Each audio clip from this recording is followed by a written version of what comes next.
पानामा के बाद Dubai property leaks के चर्चे। दुबई में पाकिस्तानियों की 11 अरब डॉलर की जायदादों का इंकशाफ। प्रॉपर्टी खरीदने वाले गैर मुल्कियों में पाकिस्तानियों का दूसरा नंबर। सियासी शख्सियात, हाजिर सर्विस और रिटायर्ड अफसरान के नाम शामिल। प्रॉपर्टी लीक्स में बताया गया दुबई में 17,000 पाकिस्तानी 23,000 जायदादों के मालिक हैं। सदर आसिफ अली जरदारी के तीनों बच्चे, नवाज शरीफ के बेटे हुसैन नवाज की जायदादें, मरहूम साबिक सदर परवेज़ मुशर्रफ, वज़ीर दाखिला मोहसिन नकवी की अहलिया शर्जील मेमन और अहले खाना भी शामिल। दुबई में प्रॉपर्टी खरीदने वालों में शेर अफजल मरवत, फरह गोगी, सेनेटर फैसल वावडा के भी नाम। सिंध और बलूचिस्तान के 4 कौमी असम्बली और 6 MPAs भी शामिल। 1 दर्जन से ज़ायद रिटायर्ड सरकारी ऑफिसर, पुलिस चीफ, 1 सिफारतकार और साइंसदान की भी प्रॉपर्टी। 29,700 भारतीय शहरी दुबई में 17 अरब की प्रॉपर्टी खरीद कर सर फहरिस्त। Organised crime and corruption reporting project ने जायदादों का खोज लगाया।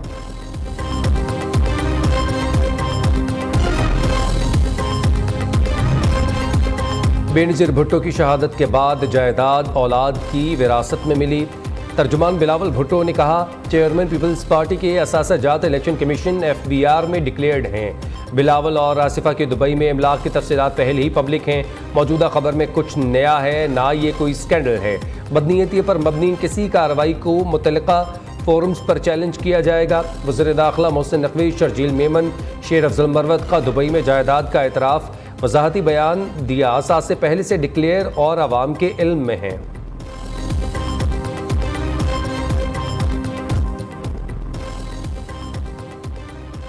सिक्योरिटी फोर्सेस का बलूचिस्तान के इलाके संबाजा में ऑपरेशन, 3 दहशतगर्द हलाक, असलहा और धमाका खेज मवाद बरामद। ISPR के मुताबिक फायरिंग के तबादले में ऑपरेशन की क़यादत करने वाले मेजर बाबर खान शहीद हो गए। इलाके में मुमकिन दहशतगर्दों के खात्मे के लिए क्लियरेंस ऑपरेशन जारी है। बहादुर सिपाहियों की कुर्बानी हमारे अज़्म को मज़ीद मजबूत करती हैं। सरगोधा के नवाही इलाके फाजिल टाउन में धमाका, मकान ज़मीन बोस हो गया। 6 अफराद मलबे तले दब गए। खातून समेत 2 अफराद जाँ बहक। 4 अफराद को मलबे से निकाल लिया गया। रेस्क्यू ऑपरेशन मुकम्मल। जख्मियों को DHQ अस्पताल मुंतकिल कर दिया गया। फौरी तौर पर धमाके की नौइयत का पता ना चला। इलाके में खौफ व हिरास फैल गया। पाकिस्तान और अमेरिका उभरते खतरात के खिलाफ सलाहियतों में इजाफे पर मुत्तफिक। अमरीकी महकमे खारजा के नायब तर्जुमान वेदांत पटेल कहते हैं, पाक अमेरिका डायलॉग में दहशतगर्दी के खिलाफ राबते बढ़ाने पर इत्तफाक हुआ। पाकिस्तान से मगरबी सरहदों पर तकनीकी ताउन समेत दीगर अमूर पर गुफ्तगू हुई। ईरान में अमरीकी पाबंदियां अभी भी आयद हैं। ईरान से कारोबार करने वालों को खतरे से आगाह रहना चाहिए।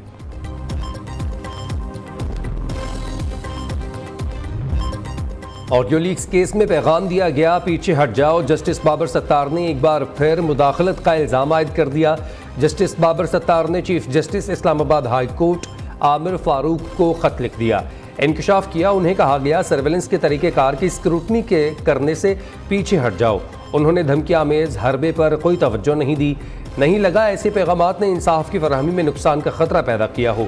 ऑडियो लीक्स केस में खुफिया इदारों, PTA और पैमरा को अदालत ने नोटिस किए।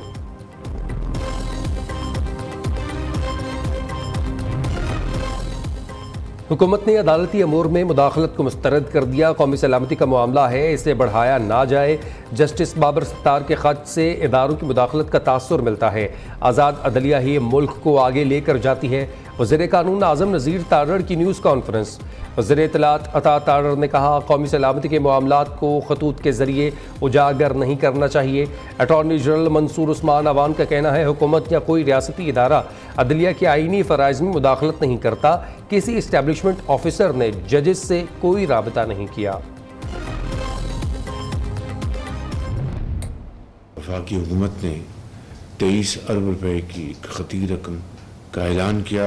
इमदादी रकम का आज़ाद कश्मीर के भाइयों और बहनों के लिए। उनको मैं इंशाअल्लाह ख़ुद भी मिलने जाऊँगा चंद रोज़ में मुज़फ़्फ़राबाद। लेकिन अल्लाह का शुक्र है कि ये हमारी तमाम इज्तिमाई काविशों के नतीजे में हुकूमत ने आज़ाद कश्मीर के अवाम के लिए 23 अरब रुपए की खतीर इमदादी रकम का ऐलान किया। इज्तिमाई काविशों के नतीजे में एहतजाजी तहरीक ख़त्म हो गई।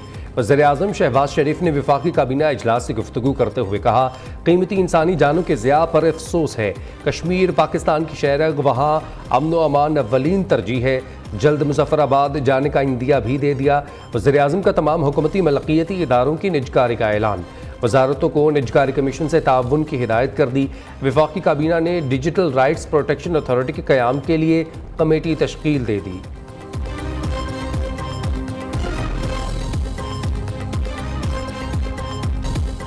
सुप्रीम कोर्ट ने बानी पीटीआई को वीडियो लिंक से पेशी की इजाज़त दे दी। वफाक और पंजाब हुकूमत को वीडियो लिंक के इंतजामात की हिदायत। चीफ जस्टिस काजी फ़ाइज़ ईसा ने नैब तरामीम केस में रिमार्क्स दिए। 16 मई को बानी पीटीआई की बजरिया वीडियो लिंक पेशी के इंतजामात किए जाएँ। अदालती कार्रवाई को सिर्फ कानूनी निकात तक महदूद रखेंगे।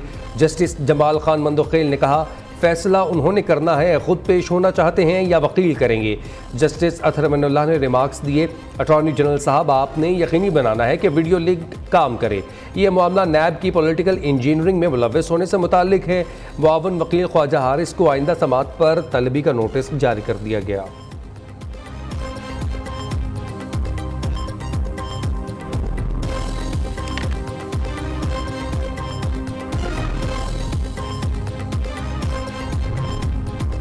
नैब ने सब कवानीन को धुंधला कर दिया। मार्शल लॉ लगता है, नैब कानून फौरी बन जाता है।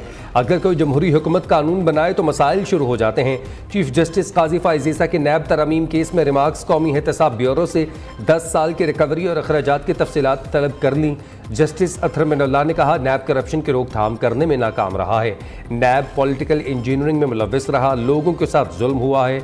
अगर कोई बेकसूर साबित हो, क्या नैब के खिलाफ कार्रवाई हो सकती है?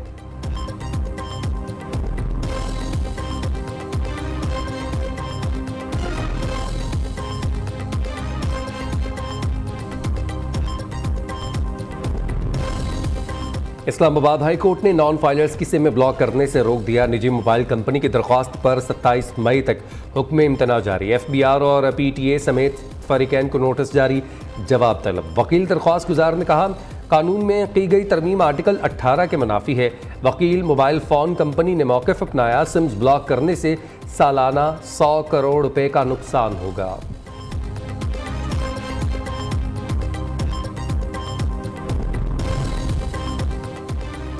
पंजाब हुकूमत का रॉक सॉलिड लीज में करप्शन पर जिम्मेदारों के खिलाफ नैब से रजू करने का फैसला। वज़ीर आला मरीम नवाज के रॉक सॉलिड की गैर कानूनी लीज मुअत्तल करने का हुक्म। सूबाई काबीना इजलास से खिताब में कहा, कौमी ख़जाना लूटने की इजाज़त नहीं दे सकते। दुनिया हमारा नमक सस्ते दामों लेकर महंगे दामों फरोख्त करती है तो हम क्यों नहीं कर सकते? नमक का एक ज़र्रा भी ज़ाया ना हो। 13 अरब डॉलर नमक के मादनी असास से आवाम की अमानत हैं।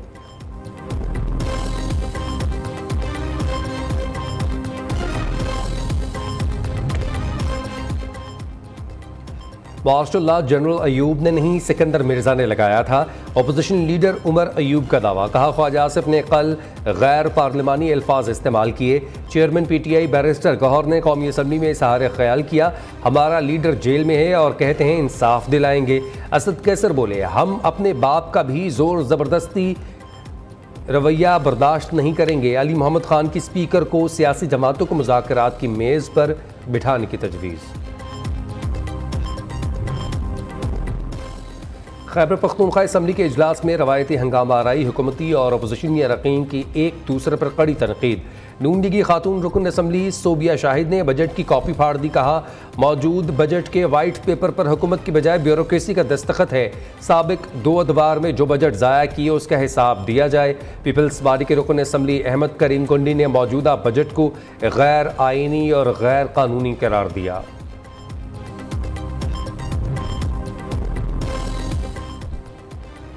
कच्चे और पक्के के डाकुओं का इत्तेहाद, मुल्क पर मुसल्लत आइन पर अमल करना रियासत और हर इदारे की जिम्मेदारी है। हुक्मरान होश के नाखून लें, ऐसा ना हो कि आज़ाद कश्मीर जैसा अवामी लावा जगह जगह फटने लगे। अमीर जमात इस्लामी हाफिज नईमुर रहमान कहते हैं, CM हाउस लाहौर के बाहर कल ज़बरदस्त एहतजाजी मार्च होगा। हुकूमत को मजबूर करेंगे कि वो किसानों से गंदम खरीदें। वज़ीर-ए-आला पंजाब से कौमी हॉकी टीम के खिलाड़ियों की मुलाकात। मरीम नवाज ने अजलान शाह हॉकी टूर्नामेंट में टीम की कारकर्दगी को सराहा। 3 करोड़ रुपए का चेक दिया। कहा हॉकी सिर्फ खेल नहीं, कौमी फ़ख्र है।